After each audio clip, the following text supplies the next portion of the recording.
Assalamualaikum warahmatullahi wabarakatuh.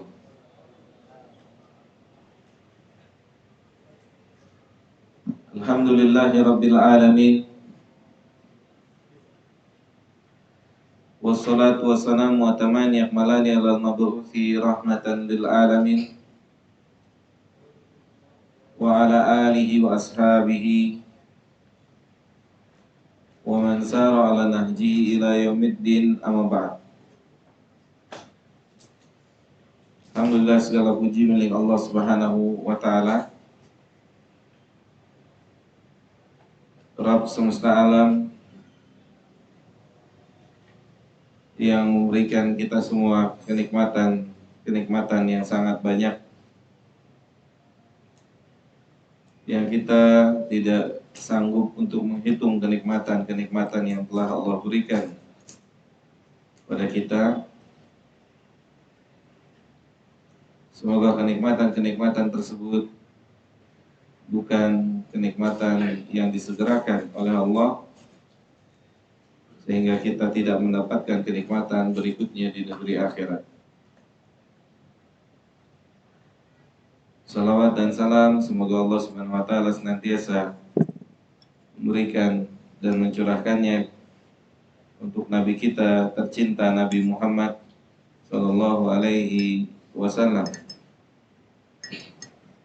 untuk keluarganya, para sahabatnya, dan pada siapa saja dari umatnya yang berusaha untuk mengikuti sunnahnya sampai hari kiamat nanti. Baik, teman-teman semua, kita akan lanjutkan kajian kita dari pembahasan kitab Tadhkiratus Sami' wal Mutakallim fi adabil alimi wal muta'allim, karya al-Imam Ibnu Jama'ah rahimahullahu ta'ala rahmatan wasi'atan.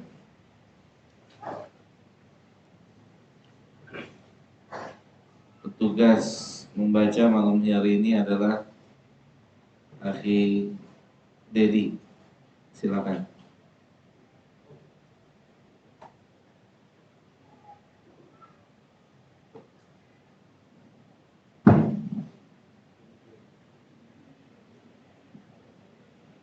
Bismillah. Alhamdulillah wassalatu wassalamu rasulillah, amma ba'd. Kitab Tadhkiratus Sami wal Mutakallim, karya Imam Bahruddin Ibnu Jama'at Al-Kinani Asy-Syafi'i, yang diterjemahkan oleh Izzuddin Karimi hafizahullah ta'ala.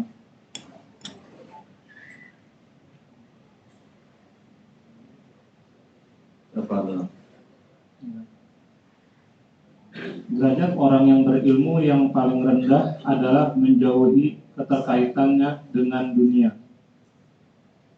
Karena itu adalah orang yang paling mengetahui kerendahannya, godaannya, kecepatannya, panahnya, banyaknya kesulitan, dan kelelahannya.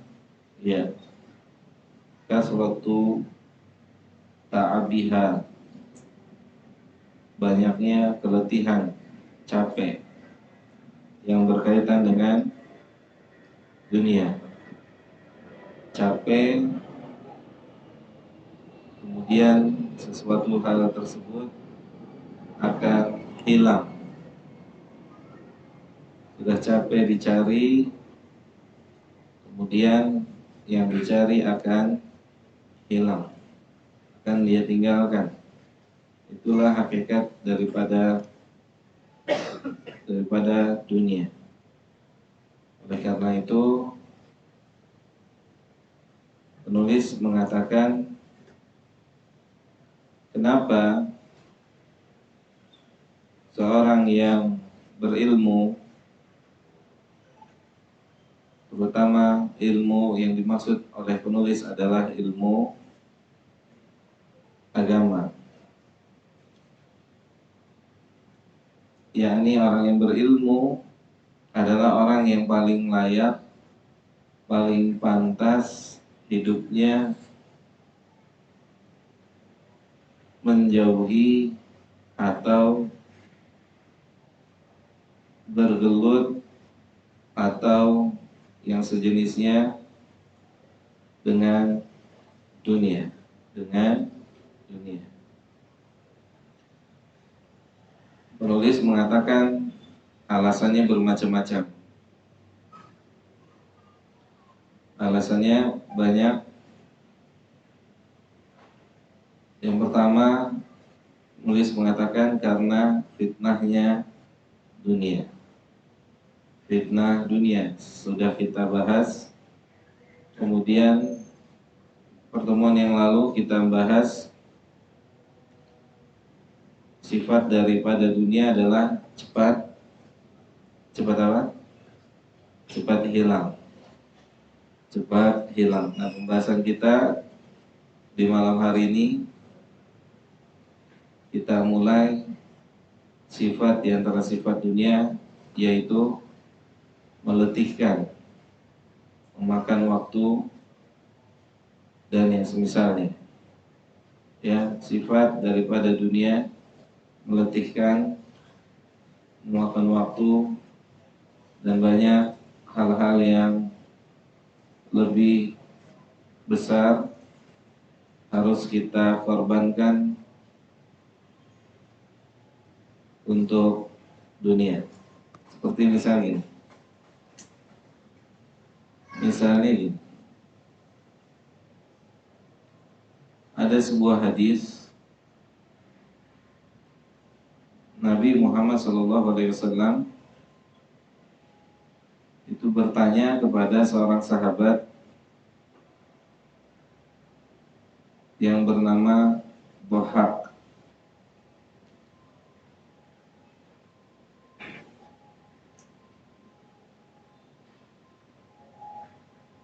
Radhiyallahu ta'ala anhu.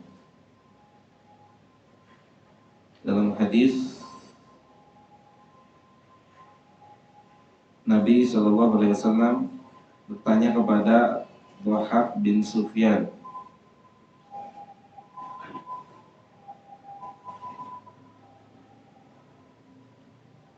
"Ya Dhahak, ma ta'amuka?" Ya Dhahak, apa makanan antum? Qala, ya Rasulullah, al-lahmu wal labanu. Makanan saya adalah daging dan susu. Kemudian Nabi kita sallallahu alaihi wasallam mengatakan, qala thumma yasiru ila madha. Kemudian setelah makanan itu masuk, jadi apa? Qala ila ma'alimta, menjadi sesuatu yang engkau sudah tahu. Nabi sudah tahu jadi apa? Jadi apa? Kotoran. Kemudian Nabi mengatakan, fa innallaha ta'ala daraba ma yakhruju min adama mithlad dunya. Allah Subhanahu wa taala mengkiaskan apa yang keluar dari duburnya anak Adam itu diibaratkan oleh Allah seperti dunia. Ya, duburnya anak yang keluar dari duburnya anak Adam itu diibaratkan seperti dunia.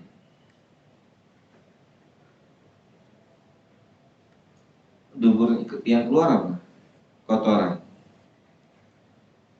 Maka kenapa seorang penuntut ilmu harus lebih apa? Jadi kalau misalnya seseorang ada, ya kalau berdasarkan hadis ini,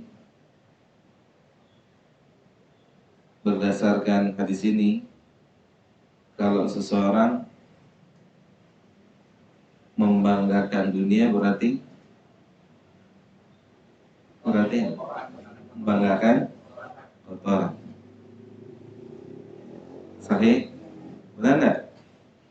Kalau manusia hidupnya membanggakan dunia berarti membanggakan kotoran. Baik. Tentu pembahasan ini sangat luas, ya, sangat luas. Bukan berarti kita tidak berusaha mencari dunia. Dunianya harus diolah agar tidak menjadi kotoran. Bagaimana caranya? Ikuti ketentuan syariat agar dunia itu tidak menjadi kotoran. Yaitu ketika dunia itu menjadi sebab dia masuk surga. Misal dengan dunia itu dia membantu orang-orang yang miskin, bantu anak-anak yatim, bangun pondok pesantren, atau hal-hal yang positif lainnya. Maka dunianya tidak menjadi kotoran. Jadi kalau antum, kita ini sedang belajar, antum seharusnya bertanya-tanya kenapa Nabi itu tidak ninggalin sesuatu dari harta untuk siapa? Untuk Aisyah, untuk semua istrinya, ahlul bait. Kenapa? Karena dia yang bilang kotoran, kan nggak mungkin dia menyelisihi ucapannya. Paham? Nggak mungkin Nabi menyelisihi ucapannya. Kalau Nabi menyelisihi ucapannya, munafik dong. Munafik kan? Munafik. Mungkin nggak Nabi munafik? Mungkin nggak? Enggak. Jadi kita belajar nih, nanti semakin banyak belajar akan semakin ketemu. Kenapa Nabi tidak meninggalkan wala dinar, wala dirham, tidak dinar, tidak dirham? Kalau Nabi meninggalkan berarti Nabi ninggalin kotoran. Cuma ya tentunya untuk bisa sampai tahap ini butuh perjalanan yang panjang, butuh keyakinan yang kuat, untuk bisa sampai di tahap ini. Ya, karena hakikat yang punya kita adalah yang telah kita keluarkan, sebagaimana Nabi katakan saat anak Adam berkata mali mali, hartaku hartaku. Kemudian Nabi menjelaskan tidak ada harta untuk anak Adam kecuali 3. Yang satu makanan yang telah dia makan kemudian menjadi kotoran, pakaian yang dia pakai kemudian usang. Yang ketiga, harta yang telah dia sedekahkan dan akan menemuinya lagi besok. Nah, itu hakikat punya anak Adam itu 3. Maka kalau mau beruntung pilih yang nomor 3. Ya.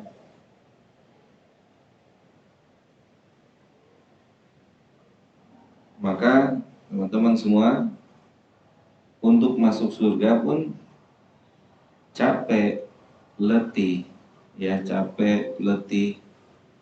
Ya sama orang-orang yang ingin punya dunia pun harus capek, harus letih. Ya, harus capek, harus letih. Kita sudah bahas surat Al-Isra ya.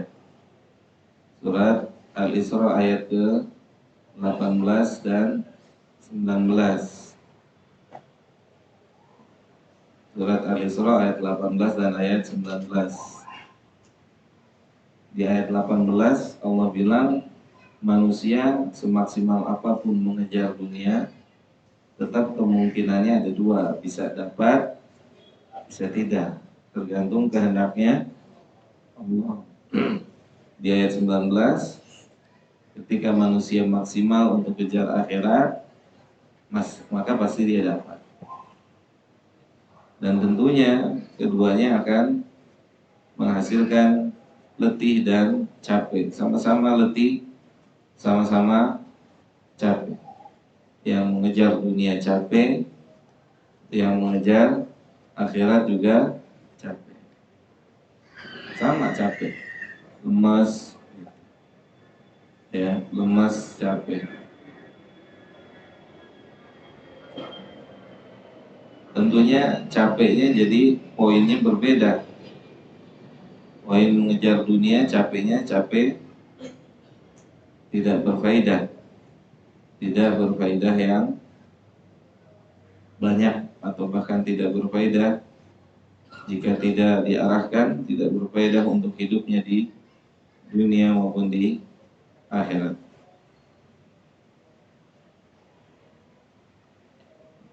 Baik, jelas sampai sini? Ada soal sampai sini? Tentang pernyataan penulis di antara sifat dunia, kenapa dia dijauhkan? Dia tidak lain, tidak bukan hanya menghasilkan keletihan, capek. Kemudian capek letihnya juga tidak tentu hasilnya.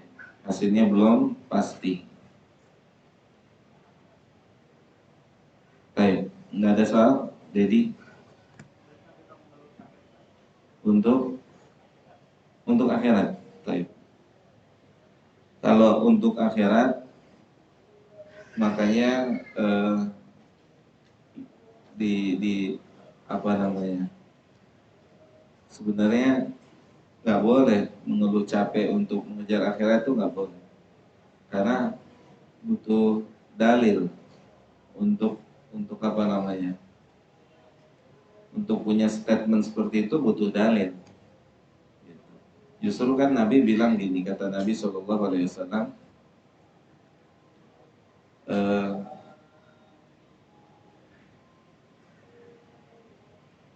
ahsanul umri man tala, umur yang terbaik adalah yang diberikan umur panjang, kemudian dia beramal soleh. Gitu. Umur panjang dan dia beramal soleh. Makanya kenapa dikatakan terbaik?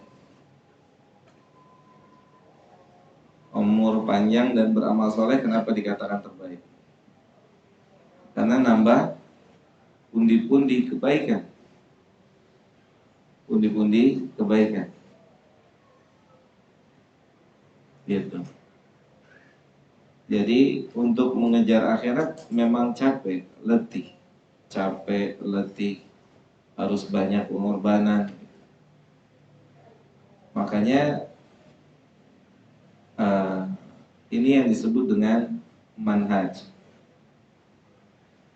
Manhaj. Jadi ketika seseorang mengerti tentang manhaj, itu tidak akan memperoleh keletihan, kecapean dalam mengejar akhirat. Kalau dia ngerti manhaj. Apa artinya? Manhaj itu secara global mengarahkan manusia untuk memilih apa terlebih dahulu. Tentunya pilihannya adalah pilihannya Allah. Memilih yang terbaik sebelum memilih yang baik. Itu manhaj. Kan amal dalam Islam banyak. Banyak kan?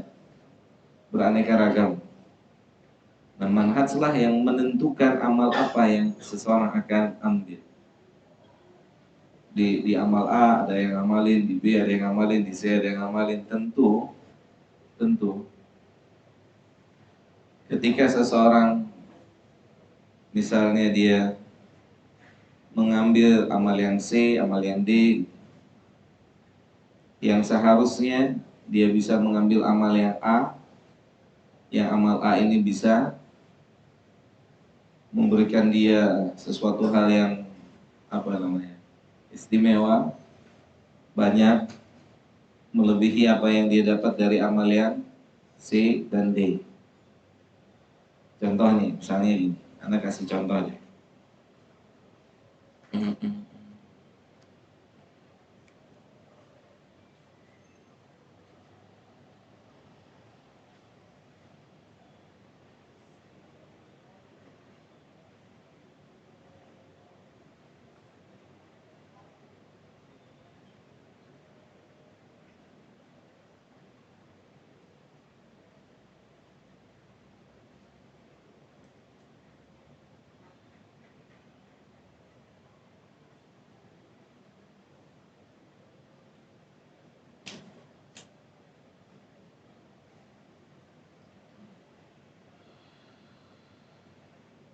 Dalam surah Al-Anfal ayat ke-38.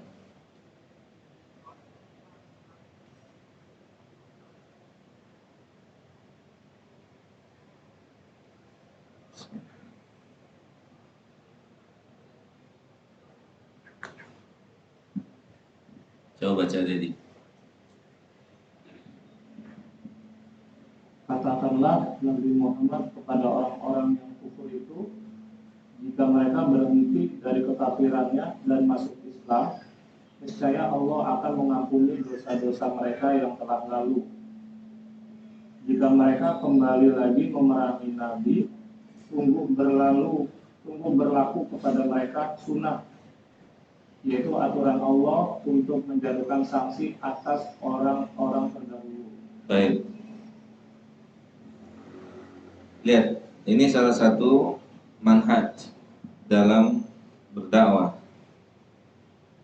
Lihat, ketika antum mendakwahkan dakwah tauhid dan seseorang mengerti tauhid, kemudian mampu meninggalkan kesyirikan, kekafiran, apa efek positifnya? Dampak positifnya apa? Yang diampuni dosa syiriknya aja atau semua dosa? Semua dosa. Itu maksudnya. Itulah manhaj. Itulah manhaj. Jadi manhaj itu yang mengarahkan kita untuk memilih amal. Tentu manhaj ini ditanya oleh para sahabat. Para sahabat selalu bertanya, ya Rasulullah, amal apa yang terbaik? Ya Rasulullah, amal apa yang terbaik dalam Islam? Amal apa yang terbaik dalam Islam? Amal apa yang terbaik dalam Islam? Karena amal banyak kan dalam Islam. Benar nggak? Amal nih banyak. Maka yang ditanyakan oleh para sahabat kepada Nabi, amal apa yang terbaik? Amal apa yang terbaik? Amal apa yang terbaik? Amal apa yang terbaik? Ini menunjukkan pemilihan amal itu juga berdasarkan apa? Berdasarkan arahan dari Nabi kita Muhammad Sallallahu Alaihi Wasallam.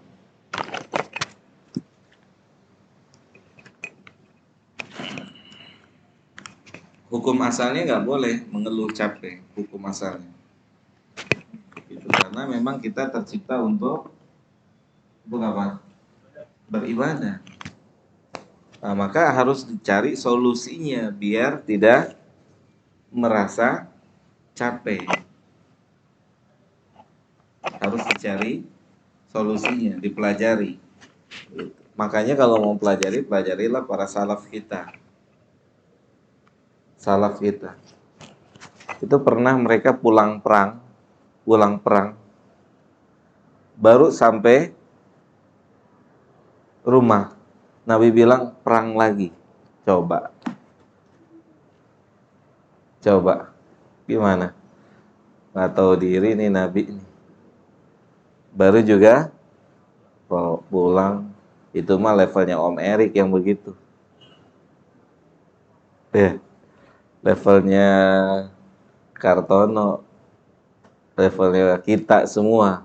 Betul nggak? Yang masih perhitungan dalam amal. Ini sahabat baru sampai rumah selesai perang. Nabi bilang apa? Perang lagi. Sahabatnya komplain? Ya. Sahabatnya komplain ya? Enggak, keluar lagi, jihad lagi. Nah, yang harus kita pelajari di sini apanya? Itu bagaimana mereka punya hati yang bisa seperti itu. Kan mereka nggak ngeluh. Ya mereka nggak ngeluh sama Nabi kita Shallallahu Alaihi Wasallam, nggak mengeluh. Salah satu caranya, antum perhatikan deh. Antum perhatikan bagaimana motivasi-motivasi yang diberikan Nabi kepada para sahabat. Motivasinya apa? Mengecilkan sekecil-kecilnya dunia dan meninggikan akhirat. Dulu saat antum dan kita belum ngerti atau belum belajar, obsesinya tinggi nggak di dunia ini? Tinggi nggak? Sebelum belajar gimana? Tinggi. Nah sekarang udah belajar, otomatis obsesinya. Sebelum belajar, kita punya obsesi yang tinggi di dunia ini. Pengen jadi A, pengen jadi B, pengen jadi C. Kemudian kita curahkan semua yang kita mampu. Sahih? Benar nggak? Yang mau jadi ini harus begini ditempuh, yang mau jadi ini harus begini ditempuh, yang mau begini harus ditempuh. Produktif artinya produktif. Benar? Produktif ya. Nah seharusnya ketika kita sudah belajar kan berpindah. Berpindah apanya? Obsesinya berpindah kan? Nah, jangan berhenti produktivitasnya. Lanjutkan produktifnya. Kan surga juga bertingkat-tingkat. Paham nggak? Masuk akal nggak? Jangan cukupkan apa maksudnya? Jangan apa namanya? Jangan kita kendor. Surga itu bertingkat-tingkat. Antum ingat tuh kata Allah Subhanahu wa taala dalam surat Al-Baqarah. Am hasibatum an tadkhulul jannah. Apa antum kira antum bisa masuk surga gampang begitu aja tanpa melewati perjalanan yang pernah dilewati oleh orang-orang terdahulu itu? Perjalanan yang sangat rumit, sulit gitu. Tapi buat mereka nggak rumit, nggak sulit. Kenapa tuh? Ya nggak? Rumit nggak? Buat mereka sulit nggak? Buat mereka berat nggak? Kan udah kita baca nih ayat di surat Al-Anfal. Surat Al-Ahzab, maaf. Di surat Al-Ahzab. Falamma ra'al mu'minuna al-ahzab. Ketika orang-orang yang beriman melihat pasukan Ahzab yang menjadi satu antara orang kafir dengan orang munafik. Mereka, apa yang mereka katakan? Yang mereka bilang, qalu, semuanya tuh mereka berkata, hadza ma wa'adanallahu wa rasuluhu. Inilah yang Allah dan Rasulnya janjikan. Gitu. Tentu untuk sampai tahap ini butuh proses, Dedi. Dikit, nggak bisa instan. Gitu, nggak bisa instan. Kayak misal saya secara pribadi nih misalnya. Antum belum pernah lihat kan, lihat langsung orang baca buku dari pagi sampai sore. Pernah nggak lihat langsung? Dari pagi sampai sore. Apa? Iya, kalau komik banyak ya. Jadi, anak punya sahib itu dari pagi sampai menjelang buka itu baca. Antum tahu nggak motivasinya saat anak tanya? Mereka pencari dunia rela bertahan untuk mengejar yang sedikit. Kenapa kita nggak rela bertahan untuk mengejar yang besar? Lihat motivasinya. Ya, paham Dedi? Memang capek, letih. Tapi nikmat. Ujungnya kita harapkan kepada Allah yang terbaik kan gitu. Intinya kita harus banyak belajar sehingga ketemu solusinya. Jelas? Nah, kalau bisa tidak. Nah, kenapa yang jadi pertanyaan? Kenapa orang ngeluh? Coba kita nggak usah bicara agama. Orang ngeluh tuh kenapa? Nggak ikhlas. Surga? Nggak suka. Intinya apa orang ngeluh? Nggak punya ilmu. Intinya kan itu. Segala sesuatu kalau didasari dengan ilmu gimana? Mudah. Paham? Kenapa bisa sampai ngeluh? Karena dia tidak punya ilmu di situ. Makanya sebelum sampai di situ harusnya berilmu dulu. Ingat dong kisah Musa sama Khidir. Allah yang bilang, bagaimana antum bisa sabar terhadap apa yang antum tidak punya ilmunya. Kita hidup di sini kan ujian, ikhtibar. Allah sendiri yang bilang, surat Al-Muluk, liyabluwakum ahsanu amala. Tuh, diuji oleh Allah. Diuji oleh Allah. Hidup mati kita nih ujian. Berarti kita nggak akan pernah selesai ujian sampai kita meninggal. Setiap ujian itu ada jawabannya. Ya nggak? Setiap ujian ada jawabannya nggak, Mat? Nggak mungkin ada ujian tanpa jawaban. Yang membuat ujian itu jadi susah apa? Nggak tahu jawabannya apa. Contoh ya, contoh real. Ada orang punya anak satu, ribut mulu sama istrinya. Ada yang punya anak 5, ada yang punya anak 10, ada yang punya anak 15, selau, nggak ada masalah. Benar nggak? Nyata? Nggak ada masalah.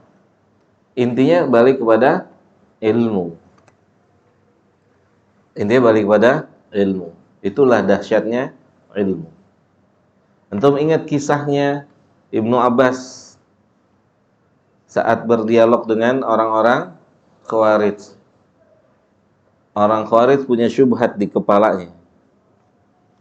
Punya syubhat. Nih ya, anak kasih satu aja dialog itu. Ya, Amerika ya? Siap. Satu dialog mereka.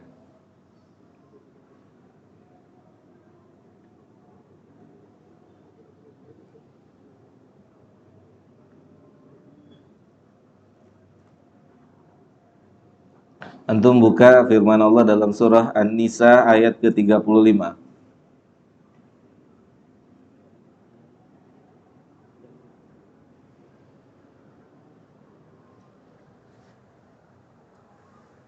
Orang Khawarij memvonis Ali itu kafir. Orang Khawarij memvonis Ali itu kafir karena Ali tidak berhukum dengan hukum Islam, tidak menegakkan syariat Islam. Dengan ayat nggak mengkafirkan Ali? Dengan ayat, wa man lam yahkum bima anzalallahu faulaika humul kafirun. Lihat, siapa yang tidak berhukum dengan hukum yang Allah turunkan maka dia kafir. Dengan ayat.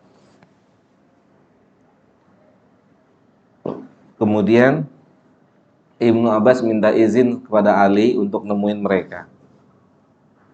Terjadilah dialog antara Ibnu Abbas dengan kurang lebih 12.000, Ibnu Abbas berapa orang? Sendiri, nggak minta ditemenin untuk bicara ilmu. Bicara. Apa yang membuat antum mengkafirkan Ali?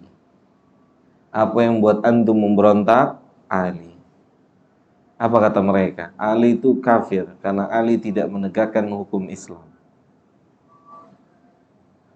Ali itu kafir karena dia tidak menegakkan hukum Islam. Dijawab pakai ayat ini. Lihat kata Ibnu Abbas gini, urusan darah nyawa manusia dibandingkan urusan kemaluan lebih besar mana? Lebih besar mana? Ali nanya nih sama orang-orang Khawarij, urusan darah sama urusan kemaluan lebih besar mana? Mereka jawab darah. Ali memakai hukum bukan hukum Islam, terdapat maslahat di saat itu, tidak lagi terjadi pertumpahan darah. Ya, tidak lagi terjadi pertumpahan darah. Di ayat ini untuk urusan farji, kemaluan, yang ketika suami istri sudah hampir bercerai, Allah bolehkan mereka berhukum tidak dengan hukum Islam, hukum kesepakatan antar dua belah keluarga. Agar apa? Agar tidak bercerai. Kalau hanya urusan farji Allah bolehkan, paham?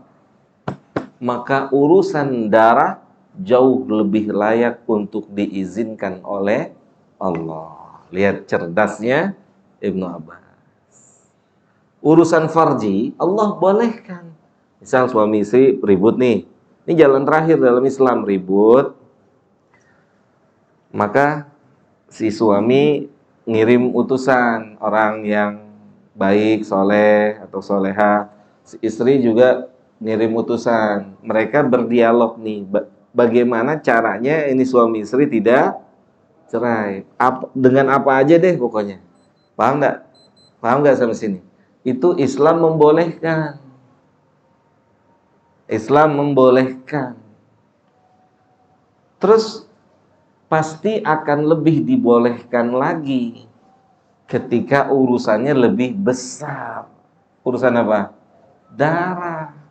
Oh iya, tobat dikit, Khawarij, kebongkar sedikit apanya? Syubhatnya. Oh iya, begitu.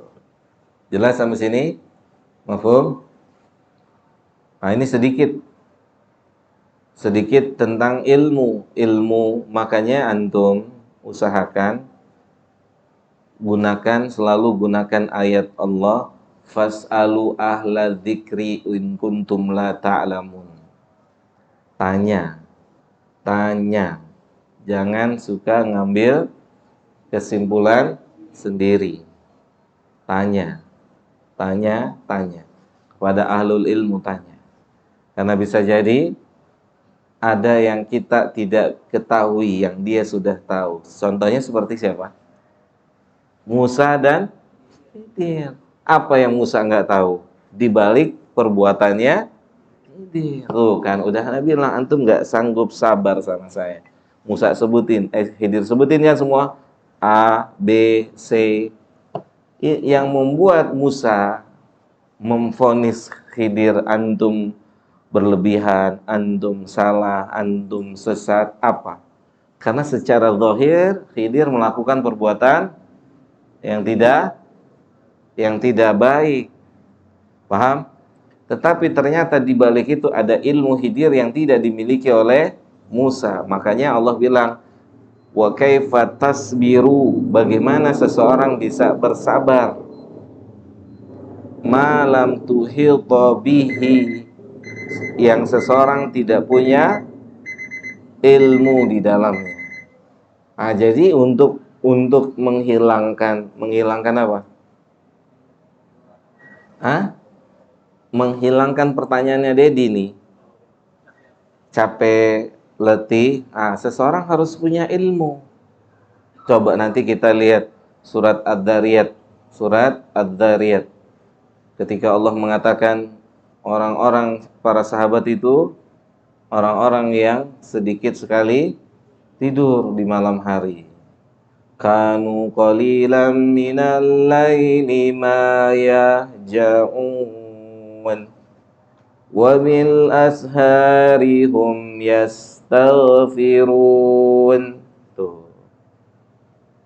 Capek, letih, nanti kita lanjut habis sholat. Wassallallahu ala nabiyina Muhammadin wa ala alihi wa sahbihi ajmain.